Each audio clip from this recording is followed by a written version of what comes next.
Hello everyone, स्वागत है आपका एक और नए सेशन के अंदर। तो बच्चों, आज हम फाइनली अपना chapter number 10 financial market complete करने वाले हैं। सीरियसली, इससे पहले हमारे 7 सेशन ऑलरेडी हो चुके हैं इस चैप्टर में। आज इसका 8th सेशन है। बहुत ही मजा आया इस चैप्टर को पढ़ने में। हमने बहुत ही नए नए कॉन्सेप्ट देखे पहली बार कि हाँ भाई, मनी मार्केट क्या होता है, कैपिटल मार्केट क्या होता है, प्राइमरी मार्केट क्या होता है, सेकेंडरी मार्केट क्या होता है, मेथड ऑफ फ्लोटेशन क्या होते हैं, स्टॉक एक्सचेंज क्या होता है, स्टॉक एक्सचेंज के फंक्शंस क्या होते हैं। लास्ट क्लास के अंदर हमने ट्रेडिंग प्रोसीजर देखा था, जिसके अंदर हमने ये देखा था कि एक्चुअल में ट्रेड कैसे होता है। पहले हम ब्रोकर के पास जाते हैं, डीमैट अकाउंट ओपन करवाते हैं, ऑर्डर प्लेस करते हैं, फिर वो मैच करता है, फिर एग्जीक्यूट होता है, फिर कॉन्ट्रैक्ट नोट आता है, फिर पे इन होता है, फिर सेटलमेंट होता है, फिर पे आउट होता है, फिर हमारा डिलीवरी होती है। ये आपको सीक्वेंस याद रखना पड़ेगा बच्चों, बहुत ही इजी है। 2 बार बोलोगे तो अच्छे से याद हो जाएगा। क्लियर? ओके। चलिए बच्चों, आज की लास्ट क्लास को शुरुआत करते हैं। और हमारे पास ये 14 टॉपिक थे इन टोटल जो हमको पढ़ने थे। ये 13 टॉपिक्स हम कंप्लीट कर चुके हैं। सिर्फ 12th टॉपिक है जो हम आज कंप्लीट करने वाले हैं। टॉपिक नंबर 13 और टॉपिक नंबर 14 मैंने आपको होमवर्क दिया था। ये डिफरेंस बिटवीन आप रीड कर लेना अच्छे से, इसमें कोई भी ज्यादा कॉम्प्लिकेशंस नहीं है। तो चलिए बच्चों, ये लास्ट टॉपिक चालू करते हैं, securities and exchange board of India. इस लेक्चर के खत्म होने के बाद आपको मिलेगा इस चैप्टर का वन शॉट एक रिवीजन लेक्चर नहीं है। वन शॉट के अंदर हर एक कॉन्सेप्ट को फिर से डिटेल में एक्सप्लेन किया जाएगा, लेकिन वन गो में पूरा चैप्टर होगा। 1 घंटा 1.5 घंटे के अंदर पूरा चैप्टर कंप्लीट कराया जाएगा, जिससे आपका एक एग्जाम से एक दिन पहले जो आपका होता है ना कि डीप अंडरस्टैंडिंग, वो आपको अच्छे से हो जाएगी। ऐसा नहीं होगा आपको फिर से सारे लेक्चर्स देखने होंगे। डीप अंडरस्टैंडिंग में वन शॉट में हमारा चैप्टर कंप्लीट हो जाएगा 1 से 1.5 घंटे के अंदर। तो चलिए बच्चों, हम चलते हैं अपने टॉपिक सेबी के ऊपर। धीरे धीरे हम पहुंच रहे हैं। हाँ तो बच्चों, ये आ गया हमारा topic, securities and exchange board of India. बच्चों, जैसे इंडिया में बैंक्स के लिए आरबीआई है ना, रिजर्व बैंक ऑफ इंडिया, बैंकों का पप्पा, तो वैसे ही स्टॉक एक्सचेंज का, हमारे फाइनेंशियल मार्केट्स का पप्पा कौन है? Securities and exchange board of India. मतलब ये कि जहां पे सिक्योरिटीज का एक्सचेंज होगा, खरीदी जाएंगी, बेची जाएंगी, क्रिएशन होगा, वहां पर हमारे पप्पा जी हैं, इनकी नजर रहेगी। और इनकी नजर में रह के आपको सारे काम करने, अगर आपने नहीं करे तो घर से बाहर निकाला जा सकता है। जैसे अगर आप घर में पिताजी की बात ना माना तो पिताजी बाहर का रास्ता दिखा देते हैं, तो वैसे ये भी आपको बाहर का रास्ता दिखा देगा, ये बल्कि बाहर का नहीं है, जेल का रास्ता दिखा देगा। तो ध्यान रखना, सेबी के सारे रूल्स एंड रेगुलेशन सबको मानना कंपलसरी है। क्लियर? ओके। अब ये सेबी क्या है, कब बना, क्या है इसका काम, क्या है, ये सारे टॉपिक्स हम आज की क्लास के अंदर देखने वाले हैं। तो क्या लिखा हुआ है? The securities and exchange board of India was established by government of India on 12th अप्रैल 1988। ये एग्जाम के लिए या फिर सीयूईटी के लिए डेट इंपॉर्टेंट है। तो क्या लिखा हुआ है कि गवर्नमेंट ऑफ इंडिया ने 12 अप्रैल 1988 में इसको एज एडमिनिस्ट्रेटिव बॉडी, जो एडमिनिस्ट्रेशन करेगा, देखेगा कि सब कुछ बढ़िया चल रहा है कि नहीं चल रहा है। क्या लिखा हुआ है? एज एडमिनिस्ट्रेटिव बॉडी क्या था? जो ऑर्डरली और healthy growth of securities market को देखेगा, प्रमोट करेगा और इन्वेस्टर्स को प्रोटेक्ट करेगा कि उसको किसी भी इन्वेस्टर को लूटा पीटा तो नहीं जा रहा है। It was the function under the overall administrative control of Ministry of Finance of the Government of India। और ध्यान रखना, ये जो सेबी का जो एस्टेब्लिशमेंट हुआ था, ये मिनिस्ट्री ऑफ फाइनेंस के अंडर हुआ था। 30th जनवरी 1992 को इसको स्टैट्यूटरी स्टेटस मिल गया था। स्टैट्यूटरी सिस्टम मतलब होता है इंडिपेंडेंट स्टेटस मिल गया था कि हाँ भाई, ये गवर्नमेंट से अलग काम करेगी, इंडिपेंडेंटली काम करेगी। जैसे आरबीआई है वो इंडिपेंडेंटली काम करता है, वैसे सेबी भी इंडिपेंडेंटली ही काम करेगी। इस बात बात पर गवर्नमेंट की परमिशन लेने की जरूरत नहीं होगी। जैसे आप बड़े हो जाते हो तो आपको बात बात पे, जब आप पैसे कमाने लग जाते हो, सब कुछ हो जाता है, इंडिपेंडेंट हो जाते हो, तो अब हर छोटी बात के लिए पापा से नहीं पूछते हो। तो वैसे ही पापा मतलब दादाजी, सेबी तो हमारे पापा है ना, तो सेबी के पापा हमारे दादा हो गए। तो ये गवर्नमेंट से हर एक चीज के बारे में नहीं पूछता। ठीक है। और इसके बाद इसके लिए कानून बनाया गया, और कानून का नाम क्या पड़ गया था? सेबी एक्ट 1992। ठीक है, बहुत ये बेसिक सा इंट्रोडक्शन है, इसमें ज्यादा इसके अंदर कुछ खास नहीं है। अब बात करते हैं इसको बनाया क्यों गया था, इसके पीछे ऑब्जेक्टिव्स क्या थे, व्हाई सेबी वाज एस्टैब्लिश्ड। तो 4 ऑब्जेक्टिव है बेसिकली, वैसे तो बहुत सारे ऑब्जेक्टिव है लेकिन एनसीईआरटी में 4 दे रखे हैं तो हमको 4 ही पढ़ने हैं। अगर आपको डीप स्टडी करनी है तो आप गूगल कर सकते हैं। The overall objective of SEBI is to protect the interest of investor and promote the development regulation of securities market। बहुत बेसिक सी बात है। सेबी का जो नजर रखने का काम है, और नजर रखने का काम क्यों है? जिससे हम इन्वेस्टर्स को प्रोटेक्ट कर सके और जो मार्केट है उसको सही तरीके से रेगुलेट कर सकें। इसको उन्होंने पॉइंट्स में बता दिया। क्या पॉइंट बता दिया? हम क्या करने वाले हैं? सेबी के थ्रू रेगुलेट करेंगे। क्या रेगुलेट करेंगे? सारे स्टॉक एक्सचेंज को रेगुलेट करेंगे, पूरी सिक्योरिटी इंडस्ट्री को रेगुलेट करेंगे, जिससे अच्छे से काम हो पाए। सिक्योरिटी इंडस्ट्री का मतलब होता है money market, capital market, primary market, secondary market, banks वगैरह, सब पर नजर रखने का काम किसका होगा? सेबी का होगा। बैंक पर नजर आरबीआई भी रखता है, लेकिन जो सिक्योरिटीज में डील करते हैं उस पर सेबी भी नजर रखता है। Okay. To protect the rights and interest of investor is particularly individual investors, मतलब हम जैसे जो अकेले अकेले इंसान होते हैं, हम जैसे इन्वेस्टर्स के राइट्स को और इंटरेस्ट को प्रोटेक्ट करना। मेनली हम वैसे तो सारे टाइप के इन्वेस्टर्स हैं, लेकिन खासकर हम जैसे जो को ज्यादा नॉलेज नहीं होती है, और वो हमको गाइड करेगा, हमको एजुकेट करेगा रिगार्डिंग सिक्योरिटीज। ठीक है, पहला क्या हो गया? स्टॉक मार्केट को रेगुलेट करेगा। दूसरा हमारे इंटरेस्ट को, मतलब इन्वेस्टर्स के इंटरेस्ट को प्रोटेक्ट करेगा। क्या कोई ये चीज क्लियर हो गया? ओके। इसके बाद क्या दे रखा है? थर्ड हमारा जो ऑब्जेक्टिव वो क्या है? To prevent trading malpractices. Malpractice का मतलब क्या होता है? माल वाला माल नहीं, यहाँ पर माल का मतलब होता है इल प्रैक्टिसेस, मतलब फॉल्स प्रैक्टिस, झूठे तरीके से। मतलब आपके संग जो हो रहा है 420 हो रही है, चोरी हो रही है, आपके संग गलत हो रहा है, तो इस तरीके की जो भी काम करने के तरीके हैं, इसको रोकने के लिए सेबी का गठन हुआ था, जिससे हम क्या कर पाए?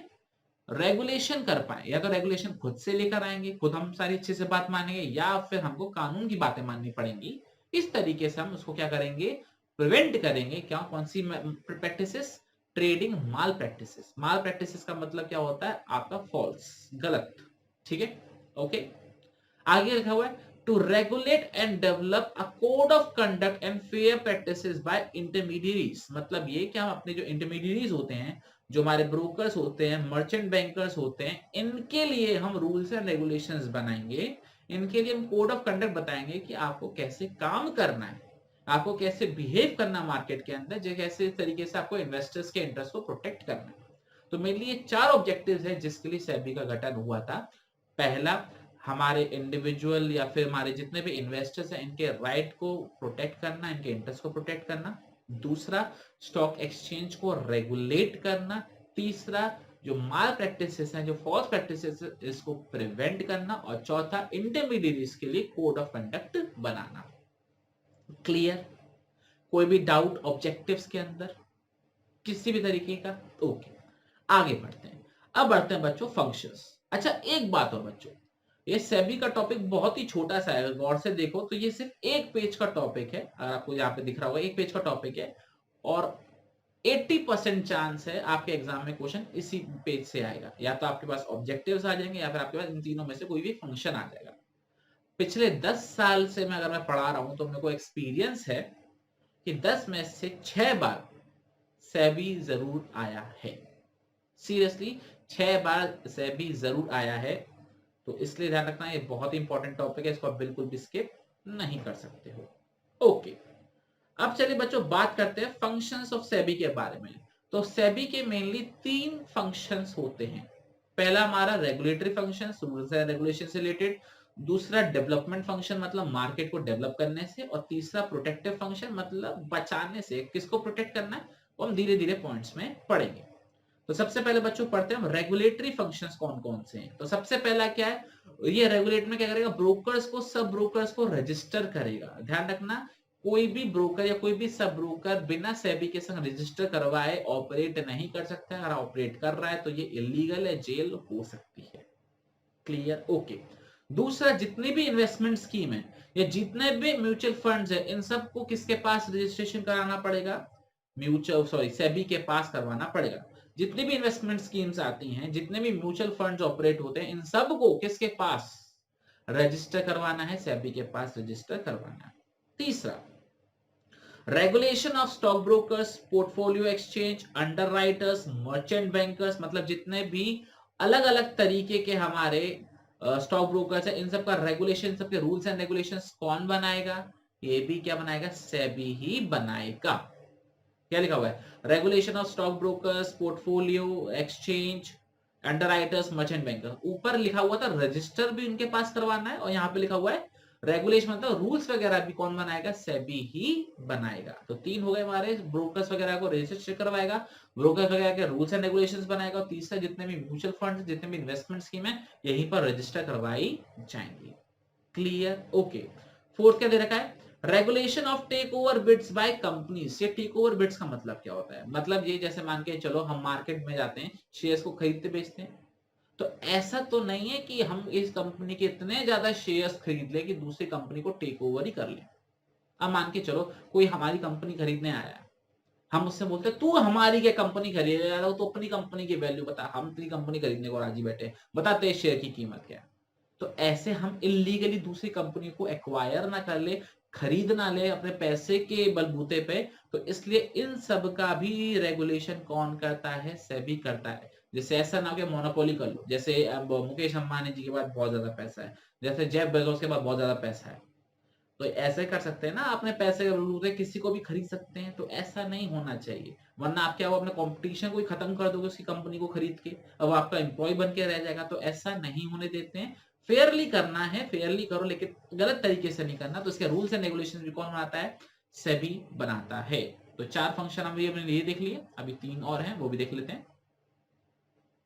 इसके अलावा जैसे पापा आपका मोबाइल कभी भी चेक कर सकते हैं, वैसे सेबी हमारे जो भी कंपनीज हैं, जो भी ब्रोकर्स हैं, जो भी हमारे क्या कहते हैं मर्चेंट बैंकर्स हैं, जो भी हमारे इंटरमीडियरीज हैं, जो भी हमारे स्टॉक एक्सचेंज हैं, इनसे इंफॉर्मेशन मंगा सकता है, इनसे इंक्वायरी कर सकता है, इनके अकाउंट्स चेक करने के लिए मंगा सकता है कि बताओ तुम काम सही से कर रहे हो कि नहीं कर रहे हो। एक तरीके से सरप्राइज टेस्ट, या अभी तुम ढंग से काम करते हो कि नहीं करते हो।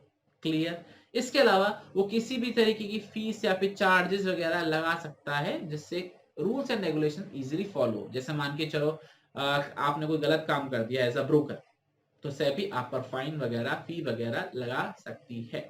फी कब लगाएगी? जब आप कोई प्रोसेस वगैरह कोई काम करवाते हो तो फीस लेती है, लेकिन अगर आप कोई कांड करते हो तो आप पर चार्जेस भी लग सकते हैं। इसके अलावा सेबी और क्या क्या कर सकता है? जो भी सिक्योरिटीज कॉन्ट्रैक्ट रेगुलेशन एक्ट 1956 के अंदर पावर्स दे रखी हैं, उसको परफॉर्म कर सकता है। सेबी के पास इस एक्ट के अंदर, इस कानून के अंदर कुछ पावर्स दे रखी हैं, वो भी परफॉर्म कर सकता है।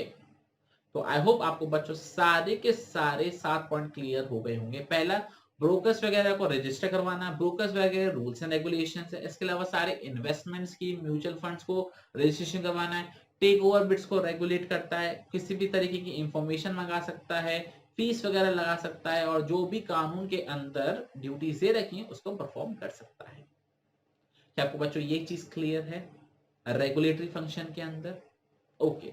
अभी बच्चों क्वेश्चन कैसे आएगा, अब मैं बताता हूँ। क्वेश्चन क्या आएगा, इन सातों में से आपको एक पॉइंट दे देंगे केस के अंदर, सीरियसली। जैसे levy fees and other charges, आपको एक पॉइंट दे दिया।